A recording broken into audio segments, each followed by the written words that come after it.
Before we begin, imagine discovering that the person who promised to protect your family had already invited someone else to replace you and had signed papers designed to erase your future.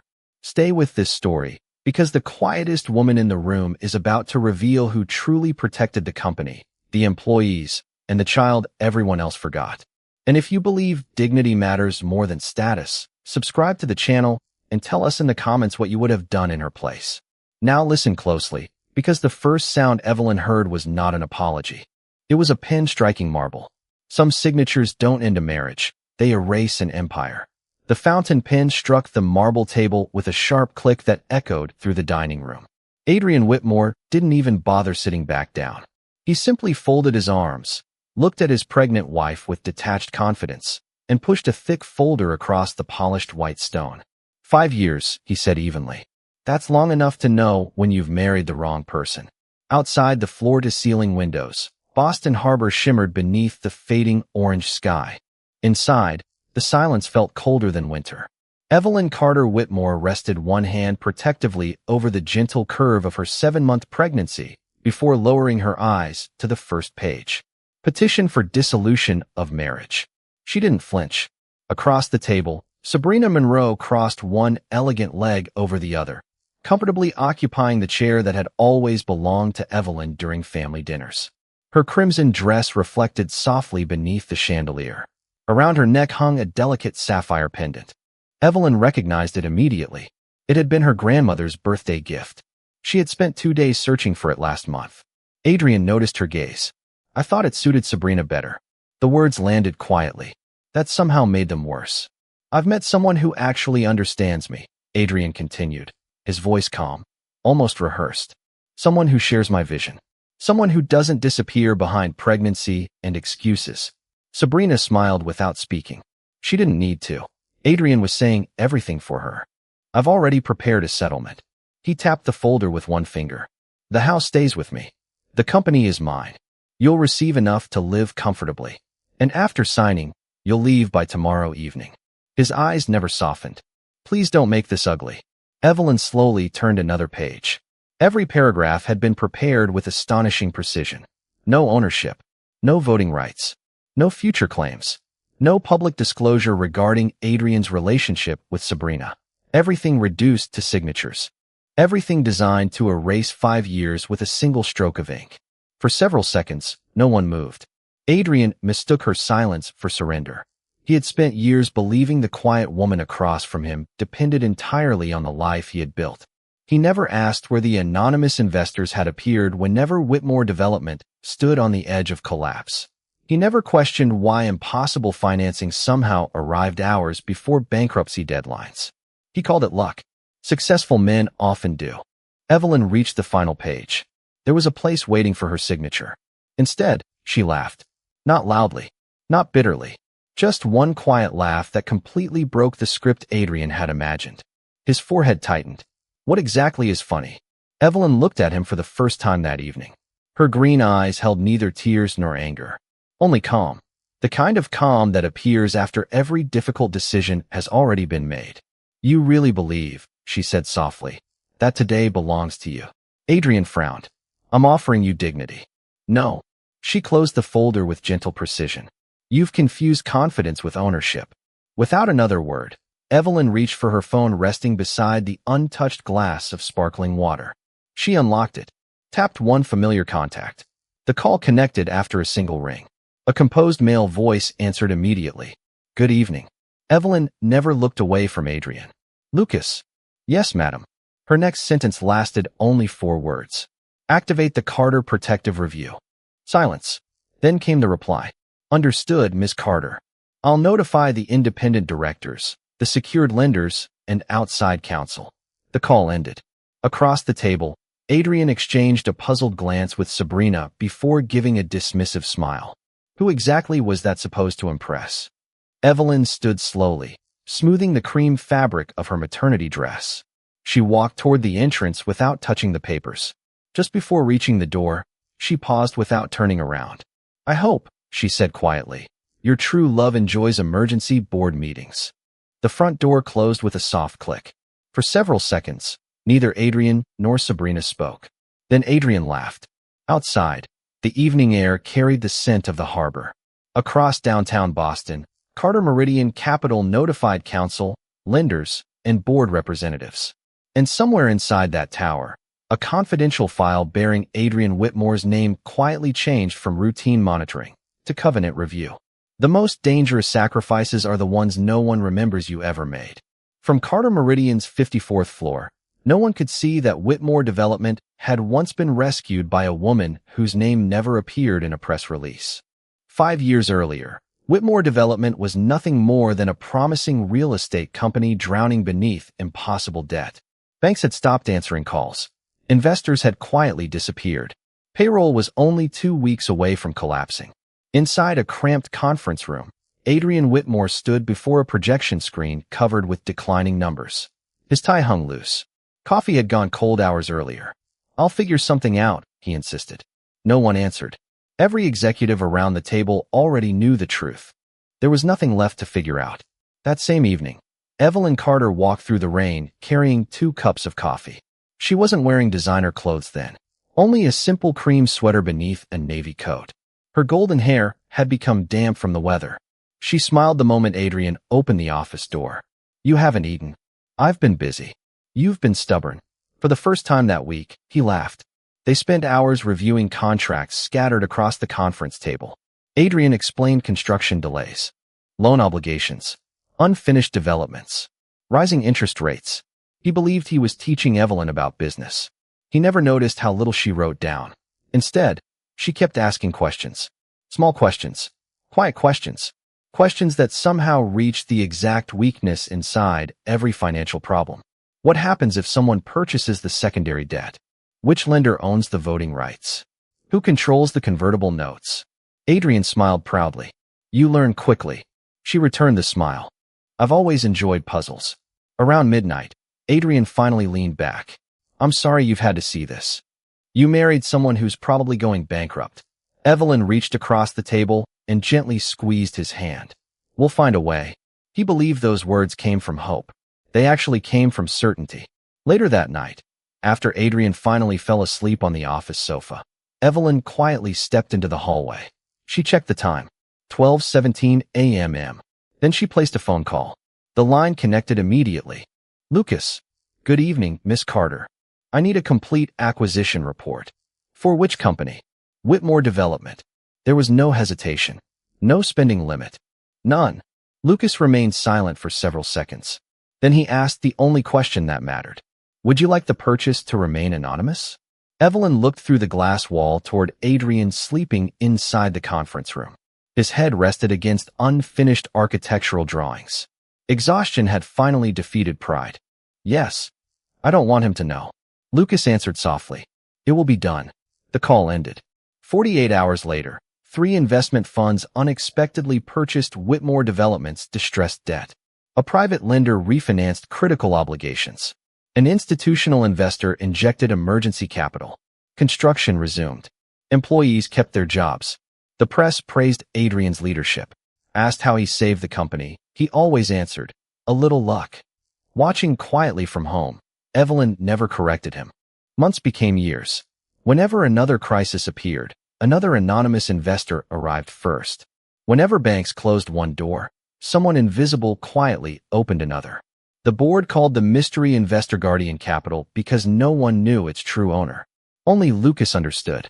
The funds were managed by Carter Meridian Capital, the investment firm Evelyn had founded before the marriage. Through that firm, she purchased senior debt, negotiated lender protections, and received a class of preferred shares carrying approval rights over major asset sales, mergers, and changes in control. Those rights did not make her the founder of Whitmore Development. They made her the investor Adrian could not legally ignore. She avoided awards and publicity, preferring silence over recognition. After marrying Adrian, she withdrew even further from public life. The financial world assumed she had abandoned her career, and Adrian accepted the illusion. He stopped discussing strategy with her, stopped asking for opinions, stopped noticing how every impossible problem somehow disappeared before destroying him. Confidence quietly replaced gratitude. Success slowly erased memory, until eventually, He convinced himself that he had built everything alone. Standing beside the nursery window one quiet afternoon, Evelyn rested a hand across her growing stomach. Her reflection looked peaceful, almost ordinary. Behind that reflection stood a woman whose firm could move capital and enforce agreements without public attention. Adrian had no idea how much leverage she held. Betrayal rarely begins with one unforgettable moment. It begins with 100 tiny moments you convince yourself to ignore. 3 years after their wedding, Adrian Whitmore stopped coming home for dinner. At first, he blamed the business. New developments, late meetings, unexpected investors. Evelyn believed him because she wanted to. She was carrying a different responsibility now. Morning sickness had slowly given way to excitement. The nursery upstairs was beginning to take shape. Tiny white shelves lined one wall. A rocking chair waited beside the window overlooking Boston Harbor. Every evening, Evelyn imagined Adrian sitting there, holding their daughter for the first time. Instead, the chair remained empty. One rainy evening, Adrian texted that a client dinner would run late, and Evelyn ate alone. An hour later, a business magazine published photographs from a luxury charity reception downtown. Adrian stood near the center of the ballroom, champagne glass in hand. Sabrina Monroe stood beside him, closer than any chief brand and development officer needed to stand. The article called them one of Boston's most dynamic executive partnerships. Evelyn closed the screen. She never mentioned it. Not because she believed nothing was happening, because she wanted proof before pain. Weeks turned into months. The changes became impossible to ignore. Adrian stopped asking about medical appointments, forgot prenatal classes, canceled dinner with her parents. Even during breakfast, his attention belonged more to his phone than to the woman carrying his child. Sometimes, he smiled at messages he never shared. Sometimes, he walked onto the balcony before answering calls. Sometimes, he looked at Evelyn as if she had become part of the furniture inside a life he no longer noticed. Then an unfamiliar perfume lingered on Adrian's jacket. Evelyn said nothing, choosing proof over accusation. The following Monday, Lucas entered Evelyn's private office carrying a slim leather folder. He closed the door behind him. "You asked me to observe company activity." Evelyn nodded. "Anything unusual?" Lucas opened the folder. "There are several transactions that don't make sense." He slid a spreadsheet across the desk. 3 newly established consulting firms had received unusually large payments from Whitmore Development. Each company had been incorporated within the same 6-month period. Each listed different managers. Each shared one identical mailing address. Lucas tapped the final page. "I believe they're connected." Evelyn studied the documents quietly. "They're moving money." "Yes." "For taxes?" Lucas slowly shook his head. "No." "For ownership." Another silence settled across the room. Long, heavy, carefully measured. Lucas continued. "The companies are purchasing development rights before immediately transferring them to another corporation." "Whose corporation?" "I don't know yet. But someone is building something outside the company's official records." Evelyn leaned back slowly. Her heartbeat remained steady. Years inside finance had taught her one lesson. Money always tells the truth. People rarely do. "Keep looking," she said. "No one must know." Lucas nodded once. "I've already begun." Over the following weeks, the pattern became clearer. Properties disappeared from company reports. Construction contracts quietly changed names. Investment approvals bypassed normal procedures. Everything looked legal. Nothing looked accidental. Then, one document appeared. It was almost overlooked among hundreds of digital filings. A newly registered holding company. Monroe Strategic Holdings. Evelyn read the name twice. Not Whitmore. Monroe. Sabrina. Every unanswered question from the past year seemed to point toward the same answer. Lucas spoke carefully. "If our analysis is correct, Adrian intends to transfer major assets before filing for divorce." Evelyn looked toward the nursery through the open office door. A tiny pair of baby shoes rested beside the unfinished crib. Her daughter deserved honesty, security, a future untouched by deception. She turned back toward the financial reports. "Continue collecting everything." Lucas hesitated. "You already know what this means." Evelyn closed the folder with calm precision. "Yes." She looked once more at the company bearing Sabrina's name. Then she spoke the sentence that quietly changed every move that followed. "He isn't leaving his marriage. He's trying to leave with my empire." Some people don't wait for the divorce to begin living in your house. They move in while you're still calling it home. Sabrina Monroe entered with two movers carrying designer luggage toward the guest suite. Evelyn watched from the nursery doorway. Adrian followed casually, one hand inside his pocket. "We'll only need the East guest suite for now," he told the staff. "For now?" The words echoed through the mansion. Evelyn rested one hand beneath her stomach as her daughter shifted gently inside her. The movers passed 5 years of family photographs without slowing. Sabrina paused beside the grand piano. "I've always loved this house." Her fingers drifted lightly across the polished surface. "It finally feels like home." Adrian smiled. "I'm glad you like it." Neither of them looked at Evelyn, as though the woman standing only a few feet away had already disappeared. Minutes later, Sabrina wandered upstairs. Curiosity guided her from room to room until she reached the unfinished nursery. The nursery held a wooden crib, folded blankets, and watercolor clouds. Sabrina looked around. Then she smiled. "It's a beautiful room." Evelyn remained silent. "But honestly," Sabrina continued, "this space has much better potential." She slowly turned toward Adrian. "I've always wanted a luxury dressing room with natural light." Adrian laughed. "We can redesign it."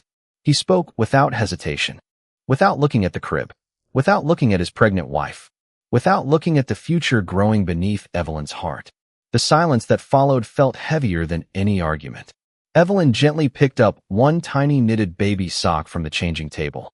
She folded it carefully, placed it back exactly where it belonged. Only then did she speak. "So you've already decided." Adrian sighed impatiently. "I've decided to stop pretending."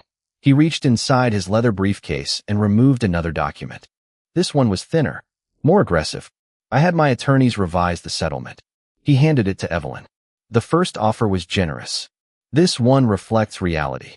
She opened the file. No ownership interest. No spousal support beyond a limited payment. No future claims.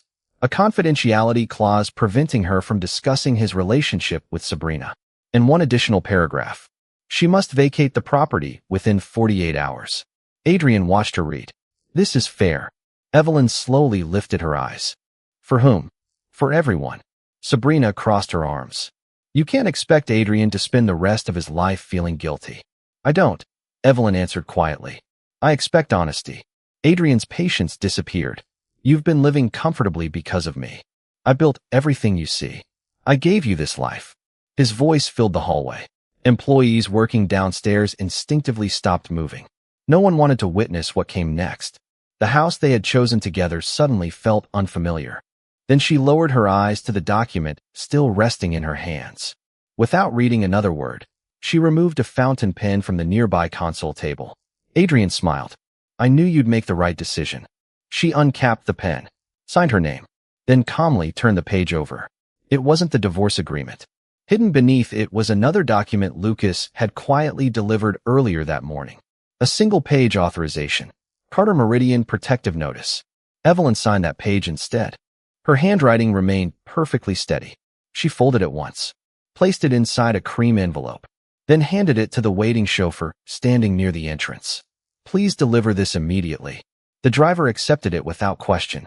"Yes, Miss Carter." The name was not a rejection of her marriage. It was the legal name on the investment documents Adrian had never bothered to read. Adrian barely noticed. The front door closed behind the departing chauffeur. Minutes later, his phone filled with calls from the chief financial officer, legal counsel, and the independent chair. His confident expression slowly faded. "What now?" Before anyone could answer, another phone rang. Then another. Across Boston, senior executives were abandoning meetings. Emergency emails carried the highest priority classification. A board session was being assembled before sunset.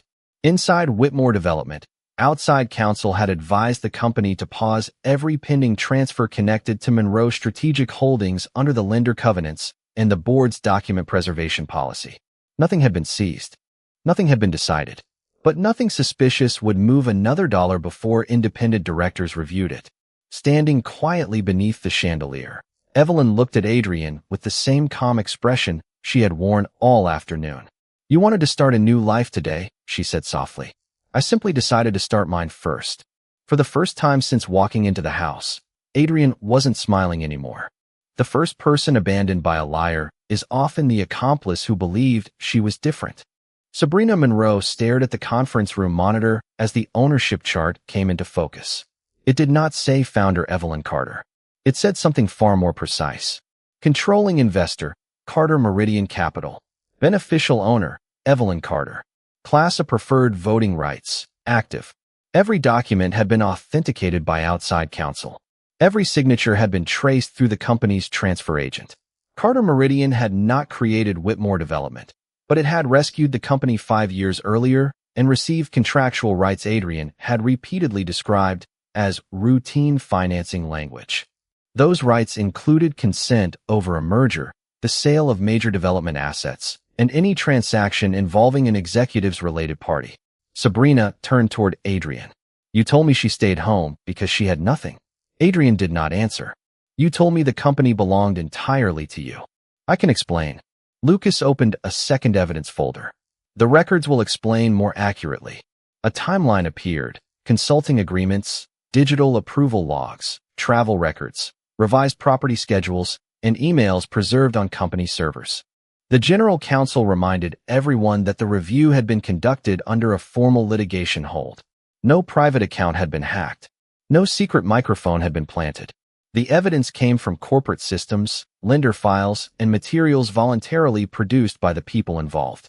One approval request showed Sabrina's electronic signature on a legitimate branding contract. A later audit trail showed that an additional schedule had been attached after her approval, redirecting money toward entities Adrian controlled through intermediaries. Sabrina leaned closer. I never saw that schedule. The platform log supports you, Lucas said. Your approval occurred 11 hours before the attachment was added. Adrian's face tightened. She knew we were reorganizing. I knew you said legal had reviewed it, Sabrina replied. You told me the payments were part of the merger campaign. Another document appeared, a draft post-merger employment plan. Adrian would remain chief executive. Sabrina would receive a 1-year consulting agreement, no equity, no board seat, and a termination clause effective immediately after the restructuring. Her voice dropped. You promised we would run the company together. This is not the time. There was never going to be a right time, was there? Sabrina reached into her handbag and removed a silver flash drive. I copied the messages you told me to delete. The room shifted. Lucas did not touch it immediately. He asked the company's counsel to accept it, label it, and document the chain of custody. Only then was the drive connected to an isolated computer. There were texts discussing property transfers, draft instructions for offshore accounts, and a voicemail Adrian had left on Sabrina's company phone. His own voice said, once the assets are moved, Evelyn's leverage disappears. Let your name stay on the vendor approvals. If anyone asks, you believe they were marketing expenses. A voicemail required no secret recording. Adrian had created it himself. The metadata matched the company's mobile carrier records. Sabrina closed her eyes. I helped hurt her, she said. I knew about the marriage. I knew about the baby. I am not innocent. But I will not carry a fraud I did not design. Evelyn watched her without triumph. Accountability did not require pretending that every wrongdoer was equally guilty. Sabrina had made cruel choices. Adrian had made different ones. The evidence would decide the rest. The independent chair looked toward general counsel. Preserve every record and notify the company's insurers, auditors, and regulators as required. Counsel may refer suspected criminal conduct to the appropriate authorities. This board is not a police department, and tonight is not a criminal trial. That distinction mattered. No one in the room could pronounce Adrian guilty, but the board could protect the company while investigators determined what he had done. For the first time, Adrian understood that the woman he planned to erase had not taken revenge. She had simply made it impossible for him to keep hiding behind confusion. An empire begins to collapse when the people responsible for protecting it stop looking away. At 6 o'clock, the independent directors convened an emergency meeting under the company bylaws. No ceremonial gavel struck. The chair called the meeting to order, confirmed that a quorum was present, and asked counsel to explain what the board could legally decide that evening. The answer was narrower than the headlines would later suggest. The board could suspend executive authority, preserve records, appoint an interim officer, and authorize civil action. It could not convict anyone of fraud. It could not award Evelyn a company because she had made a dramatic phone call. Every step required documents, votes, and duties owed to all stockholders. The forensic accountant presented the preliminary findings. 3 related entities had received payments unsupported by completed work. Development rights had been transferred at below market values. Approval sequences had been altered. If the transfers continued, Whitmore Development could breach its loan covenants and place thousands of jobs, retirement accounts, and unfinished housing projects at risk. Adrian stood. These are accounting disagreements. They are governance failures, the general counsel replied. Whether they are also crimes will be determined elsewhere. Lucas then explained Carter Meridian's role. 5 years earlier, Evelyn's firm had purchased distressed debt and supplied emergency capital when conventional lenders refused. In exchange, Carter Meridian received preferred shares, 2 board designation rights, and a protective covenant requiring its written consent before any merger or disposition of more than 20% of the company's assets. Adrian looked at Evelyn. You never told me. I showed you the financing documents before we married, she said. You signed the closing certificate confirming that you had reviewed them. I thought they were technical provisions.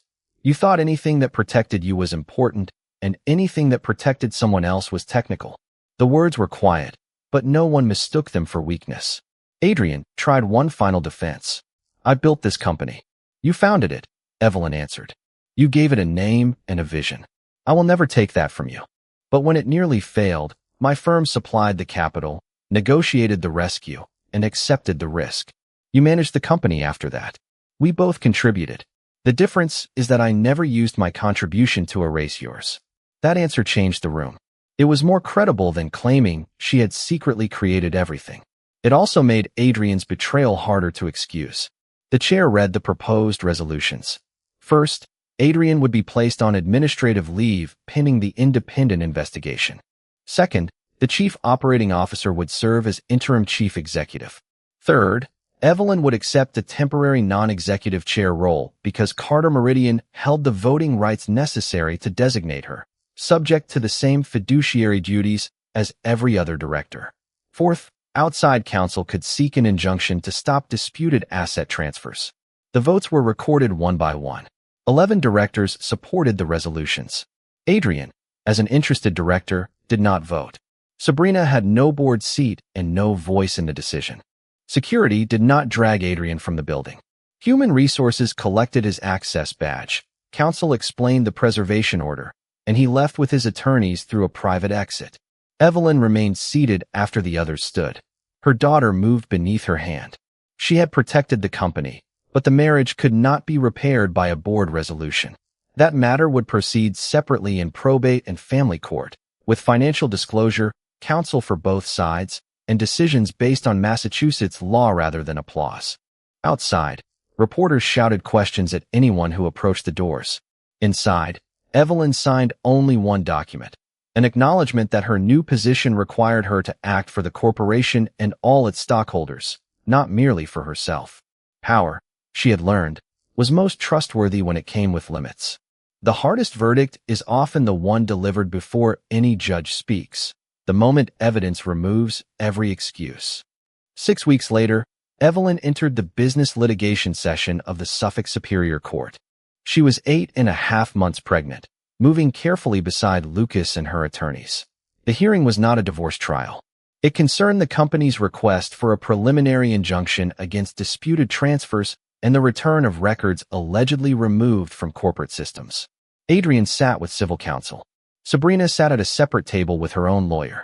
The Massachusetts Attorney General's office and federal investigators had requested copies of certain materials, but no criminal charges had yet been decided.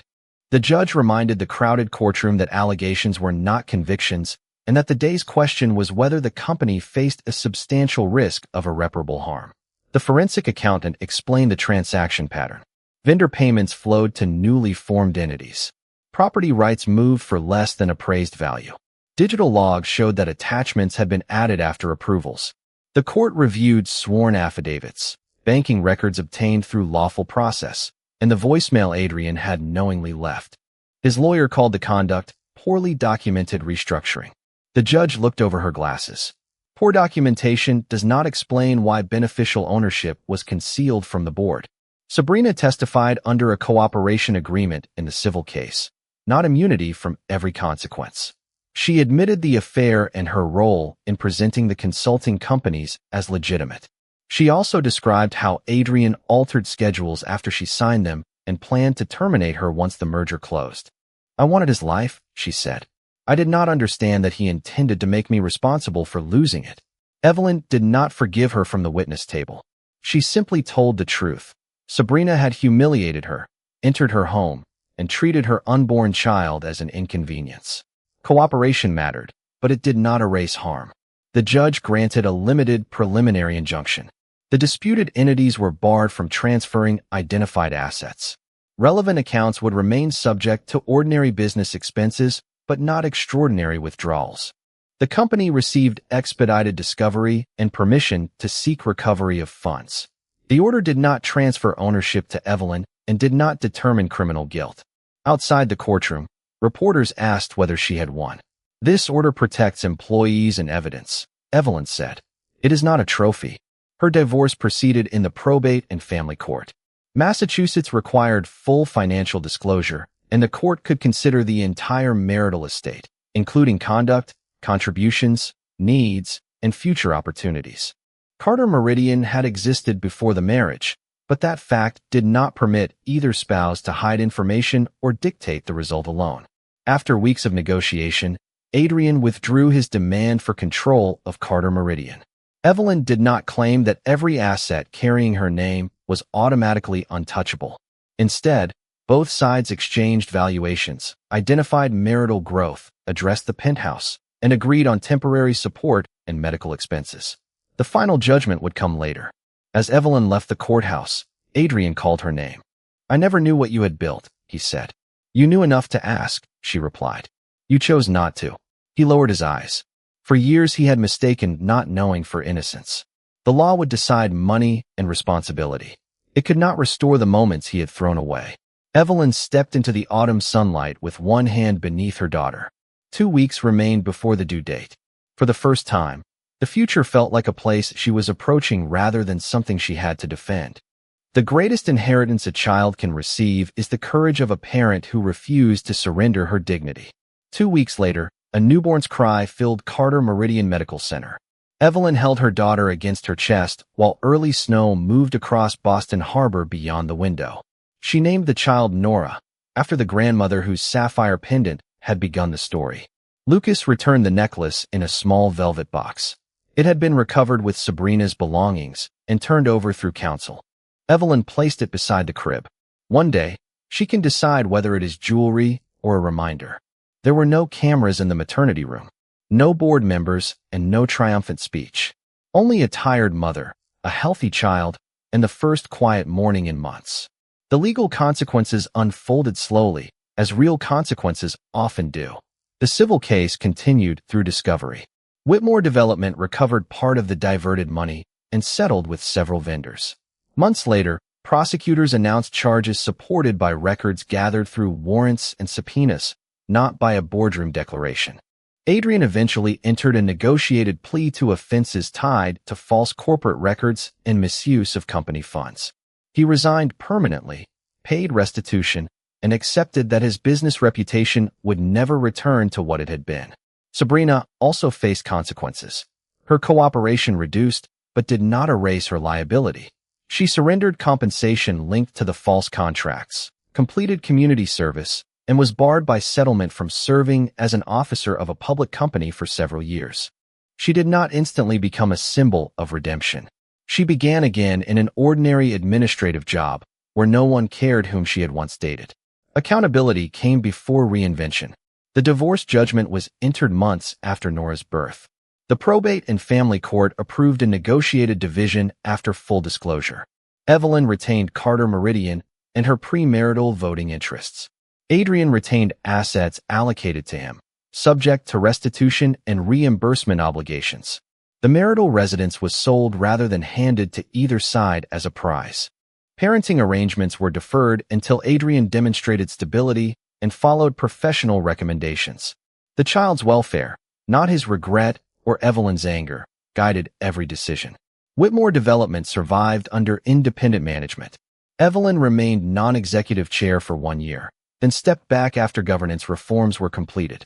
She insisted on stronger controls for related party transactions, protected reporting channels, and independent review of major approvals. On Friday afternoons, she walked through Carter Meridian with Nora resting against her shoulder.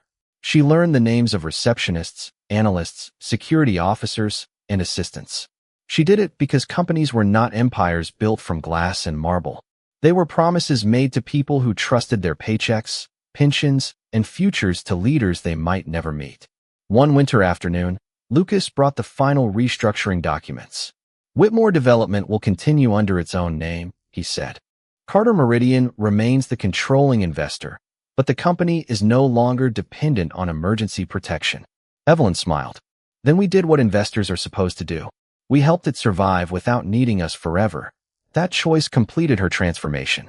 She did not absorb Adrian's company to rewrite history. She allowed the truth to remain complicated. He had founded something valuable. She had saved it.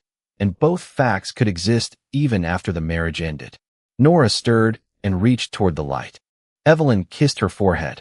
You never have to become smaller so someone else can feel bigger, she whispered. And you never have to destroy another person to prove your own strength. Years later, headlines about the affair and the boardroom crisis faded. What endured was quieter. A woman who protected her child without pretending she had never made mistakes. A company that learned accountability before collapse. And a man who discovered too late that gratitude cannot be replaced by ownership. Some signatures and a marriage. Others begin a life in which no one is permitted to erase you again.